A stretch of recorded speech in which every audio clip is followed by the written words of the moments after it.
millionaire and his family were executed in their own home. And for 3 years, the murders went unsolved until a 30-year-old box of bullets and some iridescent fibers revealed the ultimate betrayal.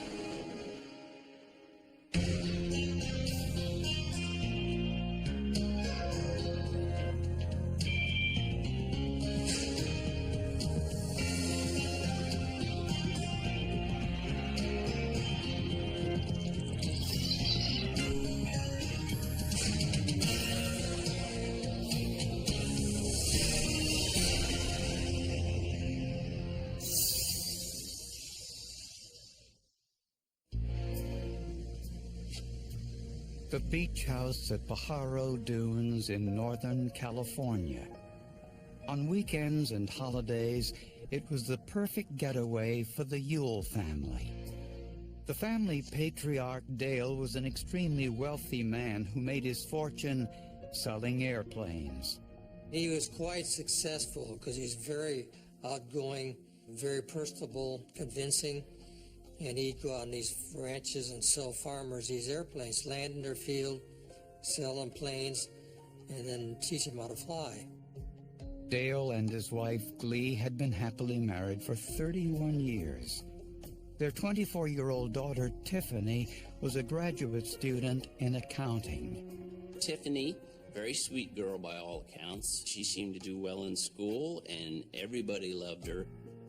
Their 21-year-old son, Dana, was a business major at Santa Clara University. Dana was a very precocious child, very smart, almost too intelligent. I heard that once upon a time his IQ was 165, which is extremely high. In 1992, after spending the Easter holiday at Pajaro Dunes, Dale, Glee, and their daughter Tiffany returned home to Fresno. 2 days later, the Ewell's housekeeper tried to enter the home and sensed trouble. The security alarm was turned off, yet the doors were locked. Inside, she found Dale, Glee, and Tiffany dead from gunshot wounds. The thing that I recall most about the Ewell home from the murders is the photograph of Glee Ewell laying on her back in the den. She had a look of fright on her face, even in death. I've never seen a house that severely ransacked by any burglar I've ever dealt with. And I worked burglary before I worked homicide. Jewelry was missing from the home, and Dale Ewell's wallet was empty. But there were no signs of forced entry. How did somebody get in here, turn off the alarm, because it didn't get the alarm company or the police department? All three were shot with a 9mm weapon while bringing their luggage in from the beach house on Sunday night. So those tragic things, your life is great 1 second, and a millisecond later you're gone. Dana Ewell was fortunate. He avoided the ambush since he was having dinner with his girlfriend and her family that night, 160 miles away. He began dating Monica Zent, an FBI agent's daughter. At the time of the murders, Dana Ewell was with the family, and his alibi was FBI agent John Zent. Investigators found an open box of 9mm ammunition in the master bedroom, and they also found very unusual fibers on the victims. They had some fluorescent fibers that glowed under the ultraviolet light in the dark, and some rubbery stuff that I didn't have a clue as to what it was, except it appeared to be rubber. In their search for suspects, investigators thought that a business associate or rival may have wanted Dale Ewell dead.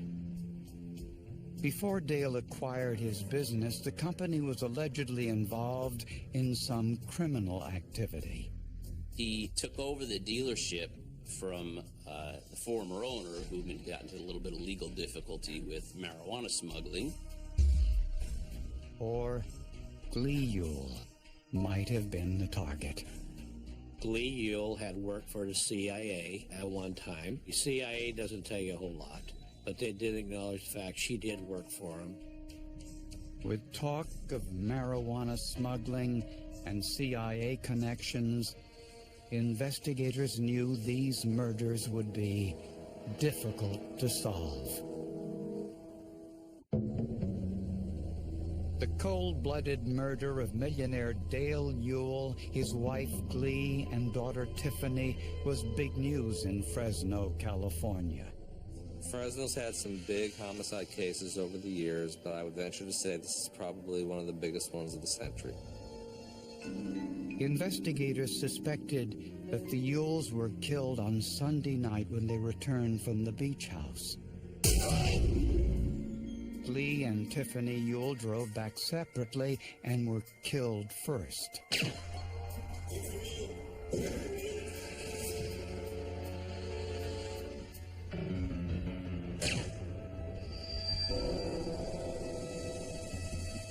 Dale Yule got home about a half hour later. Whomever had killed his wife and daughter remained in the house for perhaps another half hour. Why would this killer or killers, why would they remain in the home for a half hour or so after they had gunned down two people? But that's apparently what happened. Dale was shot in the back of his head as he entered the house. Just stunned, just became numb. Just could not understand or believe or contemplate such a thing. All three were killed with a 9mm weapon. These people were essentially ambushed. It was a scene of pure evil. I don't think there's any other way to explain it. You can't try to say, oh, well, these people are insane, or the perpetrator's insane or anything like that. The perpetrator in this case was just purely evil.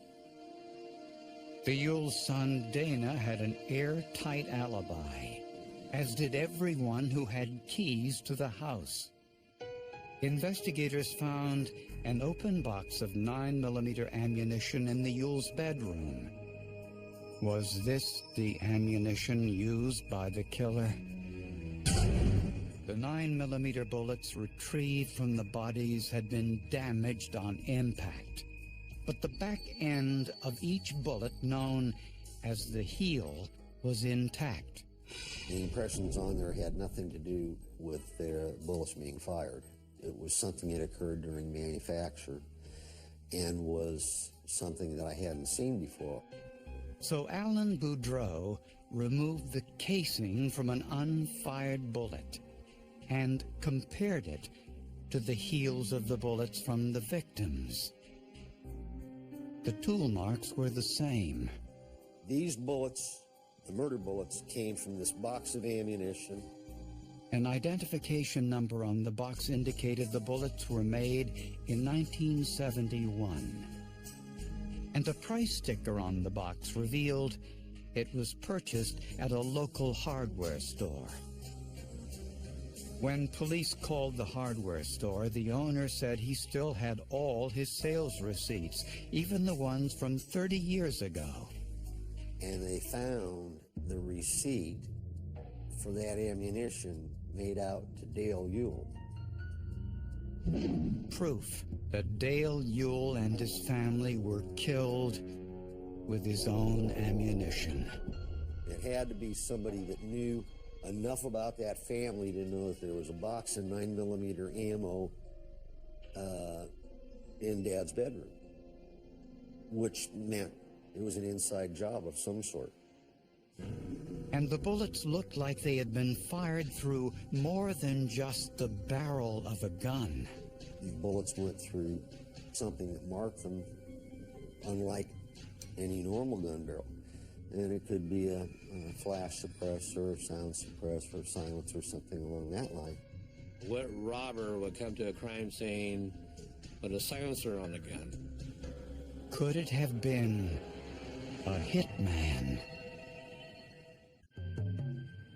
The forensic evidence gathered at the Ewell family home painted a bizarre picture of how Dale Ewell, his wife, and 24-year-old daughter were killed.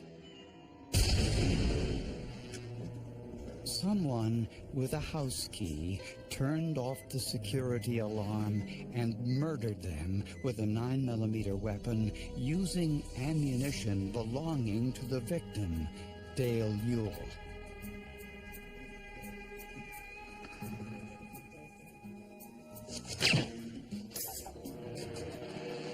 It looked like a botched robbery. Some money and jewelry were missing, and the only forensic evidence was the bullets and the yellow luminescent fibers. From the scientific end of the investigation, what I had to work with was relatively little. The only remaining family member, the Ewell's 21-year-old son, Dana, had a rock-solid alibi. He was with his girlfriend and her family. There really was never any question about his alibi where he was on Easter Sunday when his parents were being killed. What innocent guy gets an attorney and wants us to contact the attorney to contact him just to get information on their parents or their sister? That made no sense. Dana Ewell also had a clear motive. He was the beneficiary of his parents' estate. Dana Ewell stood to inherit approximately $8 million. It would have been approximately $4 million had his sister not also been murdered. Dana was a prim and proper type kid, went to class with his $200 shirt and his $100 tie. That he let everybody know that's what it cost. He also made some unusual inquiries after the murders. Dana Ewell called me at the coroner's office and interrogated me as to the progress of the autopsy, what we'd found, and so forth.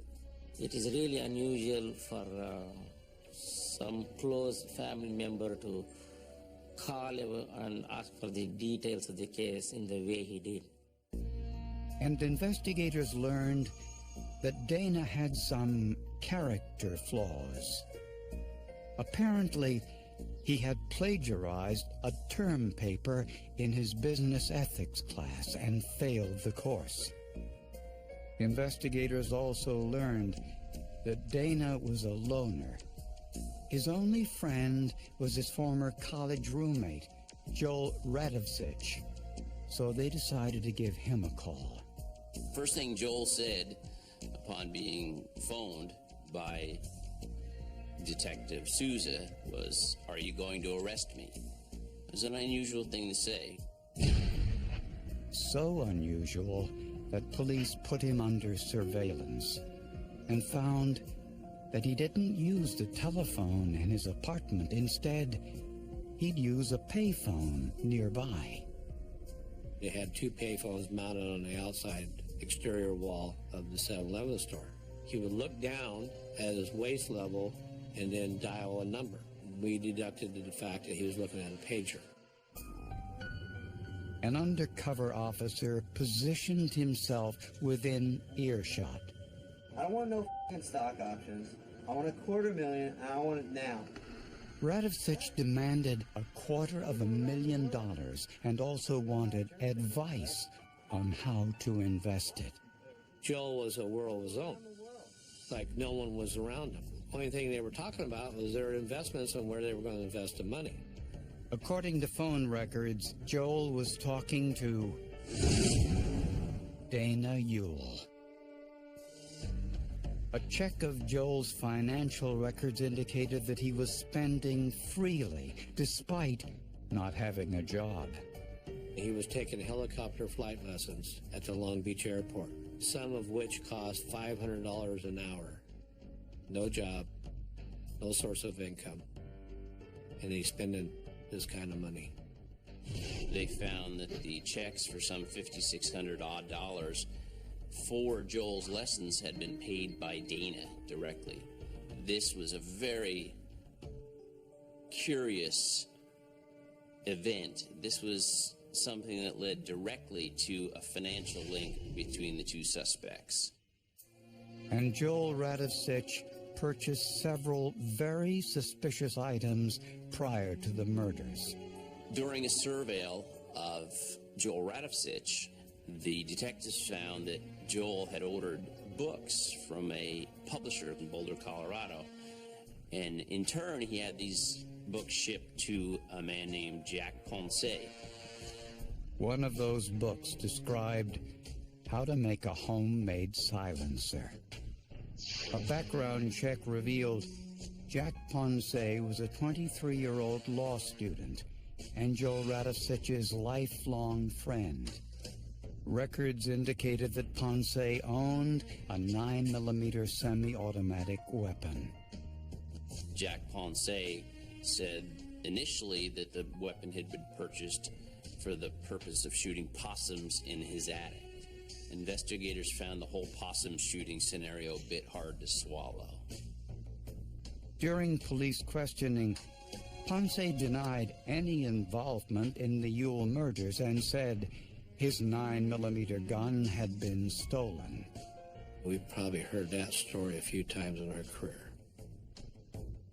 This murder investigation had been complicated and time-consuming.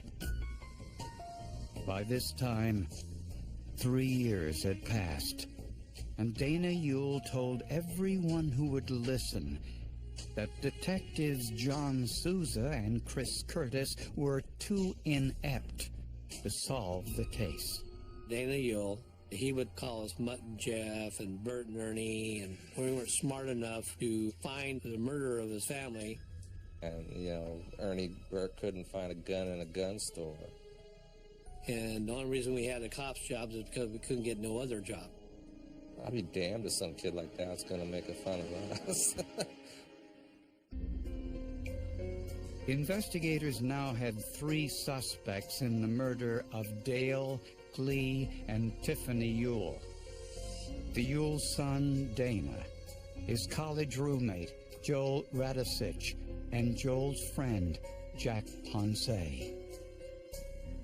With a search warrant, investigators found a number of interesting items in Joel Radovsich's apartment, including a half-dozen tennis balls with holes drilled through them.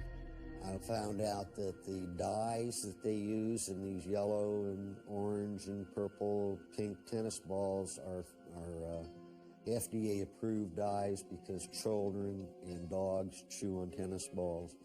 It was very interesting, but I found out everything there is to know about tennis balls. The fibers from these tennis balls were consistent with those found on the murder victims. Proof that the tennis balls were part of the homemade silencer. Jack Ponce was arrested at a restaurant where he worked as a bartender. Joel was eventually arrested at his favorite Taco Bell, where he seemed to eat 3 times a day, every day. Dana, however, was nowhere to be found. Radovsich admitted to nothing. Jack Ponce, however, didn't want to face the death penalty, so he decided to cooperate. He was the one of the 3 who, as the police say, rolled over. He agreed to turn evidence against Joel Radovsich and Dana Ewell, tell them everything he knew. Ponce originally told investigators that his 9mm weapon had been stolen. He now admitted he sold it to Joel Radovsich for $500. A few days later, Ponce said Joel returned the gun and told him to get rid of it. Joel told Jack that he's the one that killed the Ewell family, and he described the inside of the house, where he was, how he did, what happened, the sequence of events. And we knew all that, but it was never in the newspaper. Ponce said he disassembled the gun, threw the parts in dumpsters, and buried the barrel in a vacant lot in Los Angeles. In an unbelievable stroke of luck, The barrel was still there. Been there for 3 years.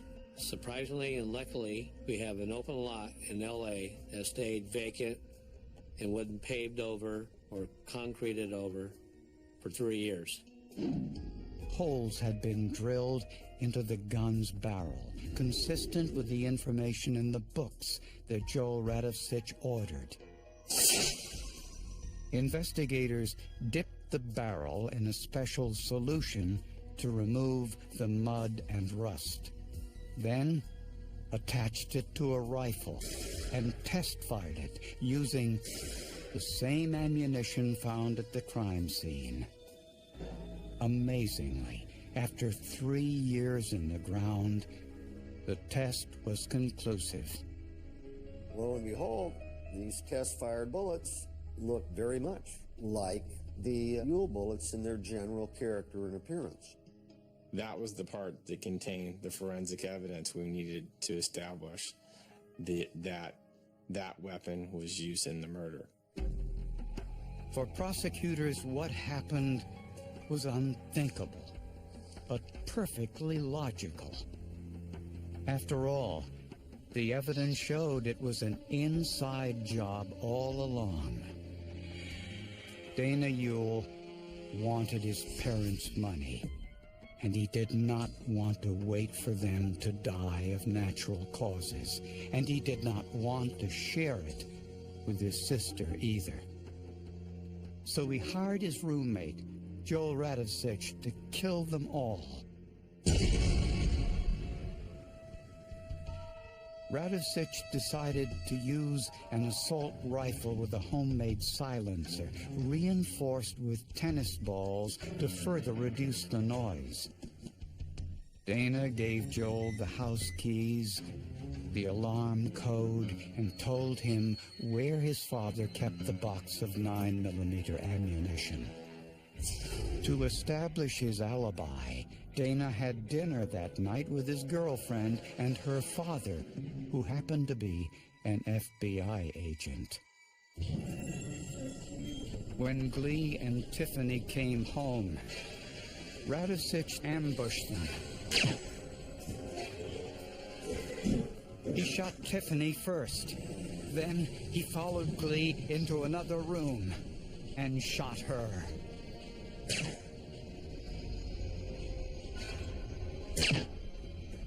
About a half hour later, Dale came home, and Joel was waiting.